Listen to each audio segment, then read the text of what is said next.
नमस्कार मित्रों, मैं चिराग।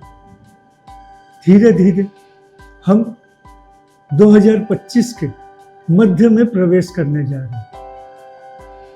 मई बीत रहा है, जून की शुरुआत हो रही है। मार्च, अप्रैल, मई का राशिफल आप सभी जान चुके हैं। बहुत अच्छा लगा, आपने बहुत गंभीरता से सुना, इसे लाइक किया, हमारे सन्मार्ग को सब्सक्राइब किया, अच्छे अच्छे कमेंट्स लिखे। मैं आपसे एक बात कहना चाहूँगा, सुनिए, बहुत अच्छी बात, देखिए, बहुत अच्छी बात, लेकिन जितना ज़्यादा से ज़्यादा हो सके आप इसे शेयर कीजिए ताकि लाखों लोग इसका लाभ उठा सकें। सन्मार्ग को सब्सक्राइब करने को कहें लोगों। आज हम जून महीने की बात करने जा रहे हैं। मई का राशिफल आप सभी सुन चुके हैं। कोई भी बात शुरू करें उससे पहले मैं अपने परम पूज्य गुरुदेव स्वर्गीय डॉक्टर मंगल जी त्रिपाठी को प्रणाम करता हूं। अब हम बात करते हैं जून महीने की।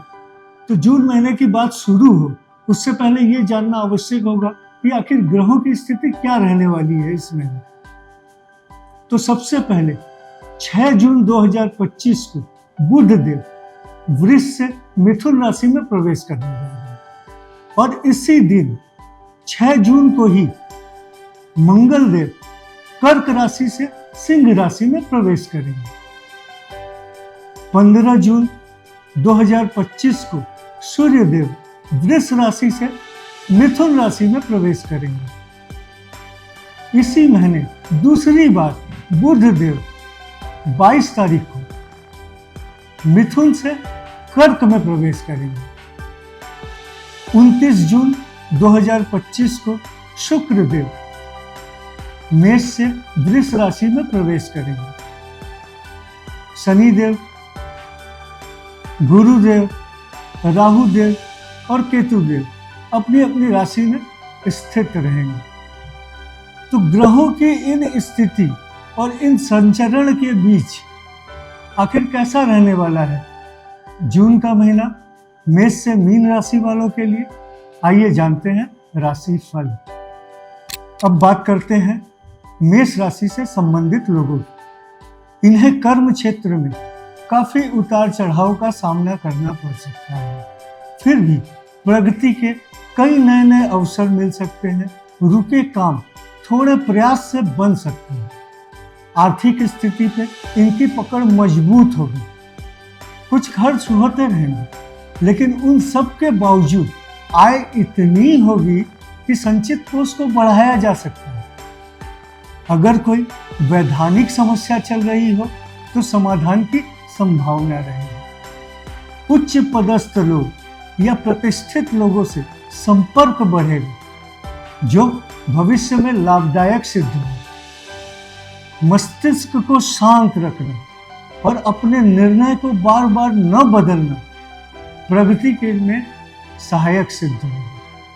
हाँ, संतान को लेकर थोड़ी बहुत चिंता अवश्य हो सकती है।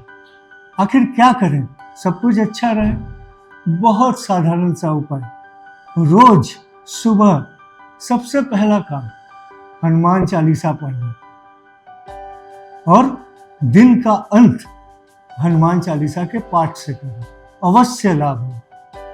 अब बात करते हैं वृष राशि से संबंधित लोगों की। इन्हें कर्म क्षेत्र में थोड़े बहुत उतार चढ़ाव का सामना करना पड़ सकता है, फिर भी अगर कहीं कोई रुकावट होगी तो उससे निकलने का मार्ग भी प्राप्त होता रहेगा। आवश्यकता होगी तत्पर रहने की। रही बात आर्थिक स्थिति की, तो आर्थिक स्थिति भी अच्छाई की ओर रहेगी और कहीं किसी भी रूप में अगर कोई आर्थिक समस्या होगी तो उसका समाधान भी आसानी से प्राप्त हो सकेगा। कोई बकाया धन जिसे आप भूल गए हो या समझ रहे हो डूब गया है, कुछ किस्तों में ही सही प्राप्त होने की संभावना रहेगी। प्रतिष्ठित लोगों से संपर्क बढ़ेगा, जो आपको बल प्रदान करेगा। लेकिन सामाजिक पारिवारिक संबंधों में कोमल बने रहने की आवश्यकता होगी और किसी भी वाद विवाद से स्वयं को अलग रखना होगा। क्या करें सब कुछ अच्छा रहे? अच्छे परिणाम के लिए नित्य किसी भी माँ काली के मंदिर जाकर उनका दर्शन करना आपको सभी संकटों से मुक्त करेगा, खुशहाल बना सकता है। अब बात करते हैं मिथुन राशि से संबंधित लोगों की। इन्हें भाग्य भरोसे न बैठकर कर्म क्षेत्र में बहुत ही तत्पर रहने की आवश्यकता होगी, ताकि किसी भी उतार चढ़ाव का सामना आसानी से किया जा सके और किसी भी विरोधी परिस्थिति को नियंत्रित किया जा सके। आर्थिक स्थिति थोड़े उतार चढ़ाव के बावजूद अच्छाई की ओर रहेगी। अगर कोई कानूनी समस्या चल रही हो तो समाधान की संभावना रहेगी। अगर कोई नया मकान आदि लेना चाहते हैं, कोई जमीन खरीदना चाहते हैं तो विचार बना सकते हैं, आगे बढ़ सकते हैं। सामाजिक पारिवारिक संबंध मजबूत होंगे, प्रभावशाली लोगों से संपर्क बढ़ेगा जो लाभदायक सिद्ध होगा। एक अच्छी बात हो सकती है, आप कभी कभी दैवीय सहायता का अनुभव कर सकते हैं, जिसका लाभ उठाना होगा। अच्छा आचरण करना होगा, सत्पथ पर चलना होगा, सब कुछ अच्छा होगा।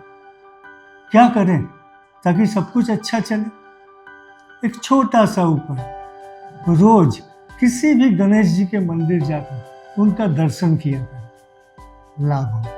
अब बात करते हैं कर्क राशि से संबंधित लोगों की। इन्हें कर्म क्षेत्र में अच्छी प्रगति होते रहने के बावजूद आर्थिक बातों को लेकर बहुत ही सावधान रहने की आवश्यकता होगी। कुछ ऐसे खर्च हो सकते हैं जो रोके नहीं रुकेंगे, फिर भी घबराने की आवश्यकता नहीं है, क्योंकि कोई भी खर्च अच्छे मद में होगा जो कहीं ना कहीं आपको प्रसन्नता प्रदान करेगा।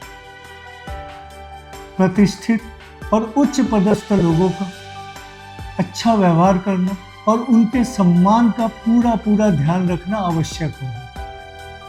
किसी भी तरह के व्यर्थ की झंझटों से स्वयं को अलग रखना और अपना पूरा ध्यान अपने कर्म क्षेत्र की प्रगति को देना आपको लाभ की ओर बढ़ा सकता है।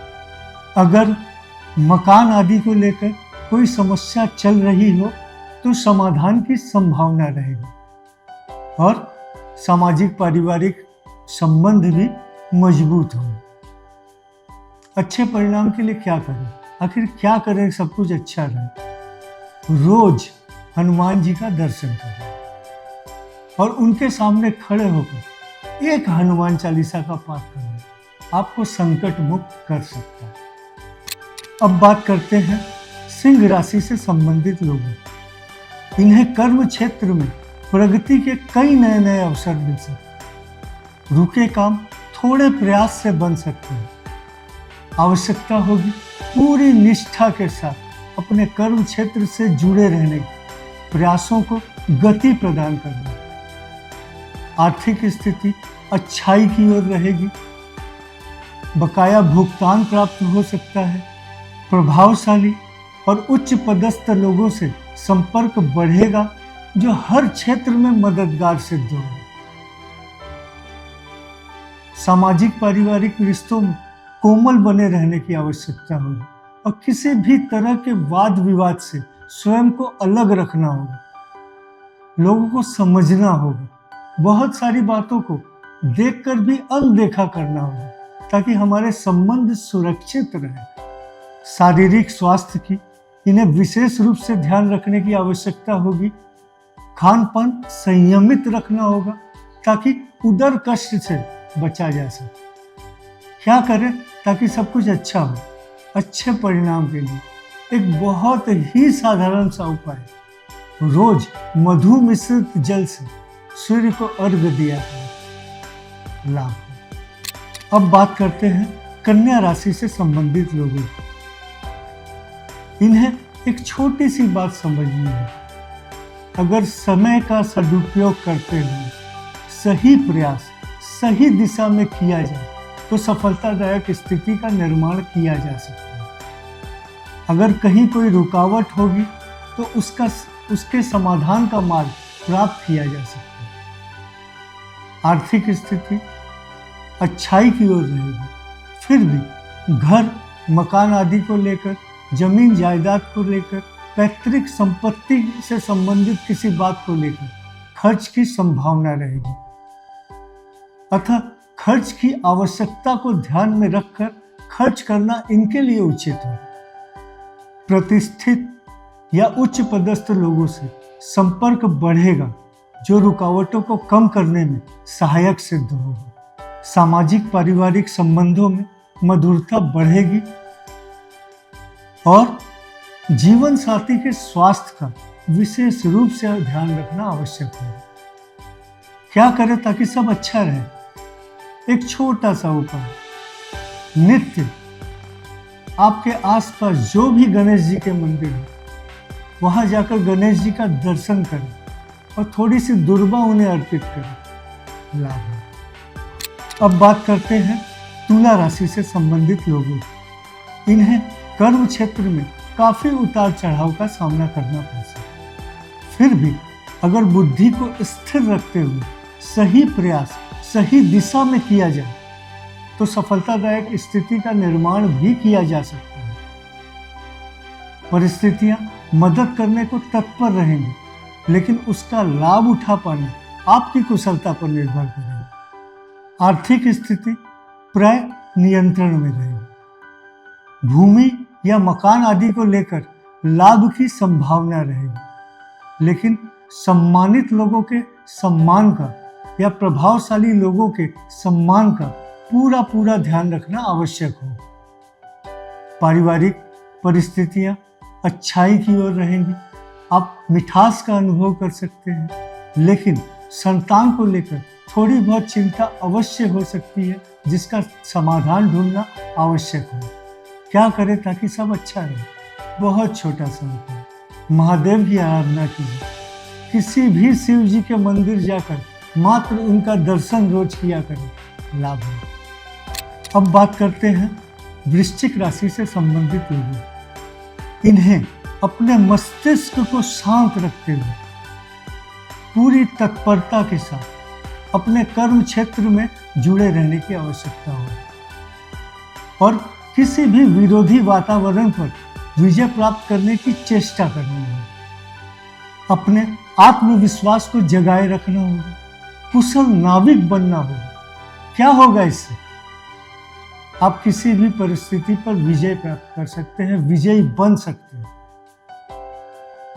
आर्थिक स्थिति प्राय नियंत्रण में रहेगी, फिर भी खर्च की आवश्यकता का पूरा ध्यान रखना होगा।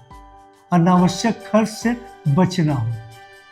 सामाजिक पारिवारिक संबंधों में व्यवहार कुशल बने रहने की आवश्यकता होगी और किसी भी तरह के वाद विवाद से स्वयं को अलग रखना होगा।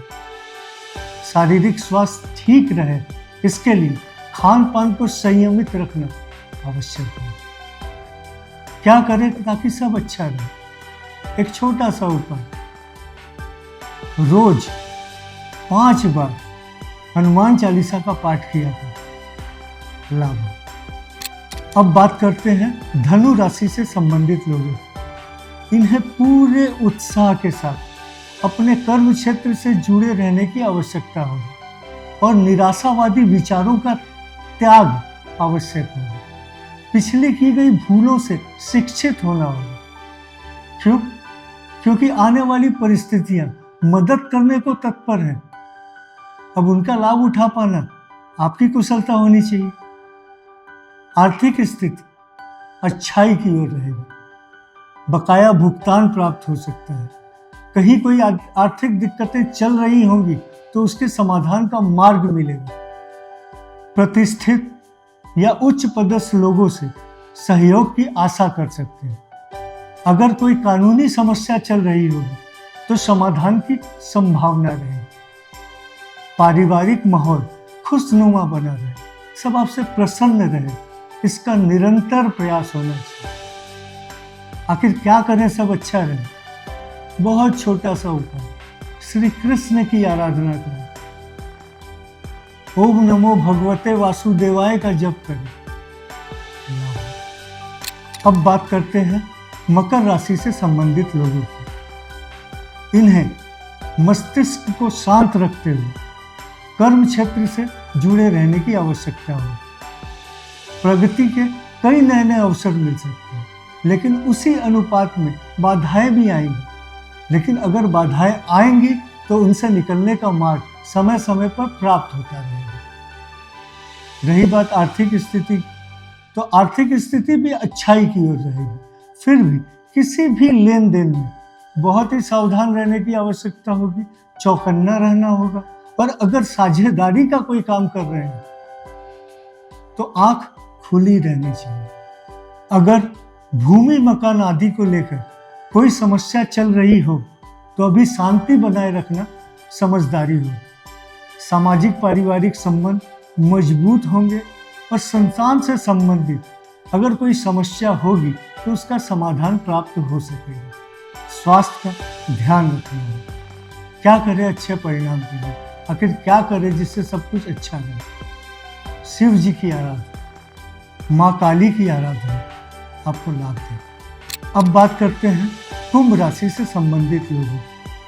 इन्हें पारिवारिक क्षेत्र हो या सामाजिक क्षेत्र हो या फिर कर्म क्षेत्र हो, बहुत ही तत्पर और सचेत रहने की आवश्यकता हो। मस्तिष्क को शांत रखना, चिड़चिड़ेपन से बचना सही समय में सही निर्णय लेने के लिए सहायक सिद्ध हो सकता है, जो विपरीत परिस्थितियों में भी आपको विजयी बना सकता है। आर्थिक स्थिति थोड़े उतार चढ़ाव के बावजूद नियंत्रण में रहेगी। फिर भी खर्च की आवश्यकता पर पूरा ध्यान रखना होगा और वादे सोच समझ कर करना ही उचित होगा। जीवन साथी से मधुर व्यवहार आपको अतिरिक्त बल प्रदान कर सकता है। अगर कोई स्नायु संबंधी दिक्कतें चल रही हो तो लापरवाही बरतना उचित नहीं है। जरूरत पड़े तो चिकित्सीय परामर्श लेना उचित है। खान पान संयमित रखना है। पारिवारिक वातावरण खुशहाल रहे, इसका ध्यान रखना है। आखिर क्या करें जिससे सब अच्छा हो। श्री कृष्ण की आराधना करें, माँ काली का नित्य दर्शन किया करें, आपको लाभ। अब बात करते हैं मीन राशि से संबंधित लोगों। इन्हें हर ओर, चाहे वो कोई भी क्षेत्र क्यों न हो, बहुत ही सावधान रहने की आवश्यकता है। कर्म क्षेत्र में प्रगति के कई नए नए अवसर मिल सकते हैं, फिर भी काफी उतार चढ़ाव का सामना करना पड़ सकता है। जो काम तुरंत हो सकता है उसमें विलंब हो सकता है। किसी के वादे पर कोई वादा करना, किसी के भरोसे अपनी गति को आगे ले जाना कतई उचित नहीं है। आर्थिक स्थिति थोड़े उतार चढ़ाव के बावजूद संतुलन में रहेगी। फिर भी आवश्यकता को ध्यान में रखकर ही खर्च करना और अपनी क्षमता को ध्यान में रखकर ही वादा करना आपको सुखी बना सकता है। फिर भी घबराने की आवश्यकता नहीं, क्योंकि प्रारब्ध साथ देगा। कोई ऐसी दैवीय सहायता मिल सकती है जो पग पग पर आपको सुरक्षित करेगी, आपके मुसीबतों को, आपकी रुकावटों को कम करेगी। आवश्यकता होगी सदाचार की, अच्छे आचरण की, अच्छे व्यवहार की। अगर आप अच्छे पथ पर अग्रसर रहेंगे, सारी मुसीबतों को पार करते हुए सुखद स्थिति का निर्माण स्वयं कर सकते हैं। सामाजिक पारिवारिक व्यवहार में मधुर बने रहते हुए अगर किसी का व्यवहार पसंद न भी आए, किसी की कोई बात अच्छी न लगे, तो भी शांत रहना समझदारी है। क्या करें अच्छे परिणाम के लिए? नित्य शिव परिवार का दर्शन, किसी भी मंदिर जाकर शिव जी का दर्शन करें, उनके सामने खड़े होकर एक हनुमान चालीसा का पाठ करें, सारी कठिनाइयां दूर होंगी, अच्छा होगा, अच्छे रहेंगे। तो मित्रों, ये था या ये है जून महीने का राशिफल मेष से मीन राशि वालों के लिए। आप सभी का ये महीना बहुत शुभ हो।